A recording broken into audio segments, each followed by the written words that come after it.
Mheshimiwa Waziri Mkuu Raila Amolo Odinga ambaye ni baba. Asante sana. Mheshimiwa Kalonzo Musyoka ambaye alikuwa Vice President hapo awali. Viongozi wenzangu na wananchi wa Pwani, amjambo. Yangu itakuwa machache baba. Baba wetu Raila Odinga, tunafurahi leo.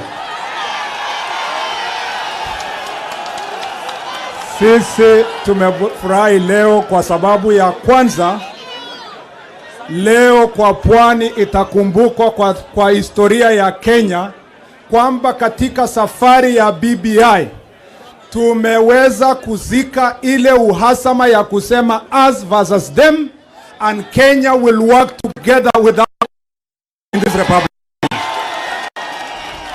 Ukiona Murkomen ako hapa ni dhihirisho ya wazi na ya kwamba Kenya imeshikana pamoja kwenda mbele pamoja.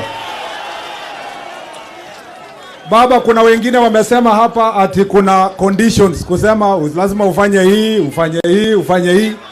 Condition ya maana kwa BBI ni lazima ukue Mkenya. Mheshimiwa Joho ambaye ni 001 na rafiki yangu. Referendum or no? Referendum. Niseme hiyo, asante sana Joho. Yale tumependekeza watu wa Pwani, ikiwa pamoja na kuwa na Prime Minister na Deputy Prime Minister, lazima Kenya iende referendum. Ya pili Joho, ndio uelewe, usikie vizuri sana Joho. Sisi watu wa Rift Valley mzima, sisi watu wa Pwani ndio tulikuwa nguzo ya devolution 1963 kupitia KADU.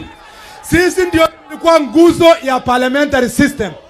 Kwa sababu Rais Uhuru Kenyatta na Moses Kuria na Waiguru ambao ni ndugu zetu kutoka hiyo region wamekubali sasa mambo ya Prime Minister, hakuna kitu itazuia Kenya kuwa na Prime Minister, Deputy Prime Minister na viongozi wote, na lazima tuende referendum ndio Wakenya wajipatie viongozi ambao wanataka kuwaunganisha pamoja. Asante. Asanteni sana na Mungu awabariki. Asante.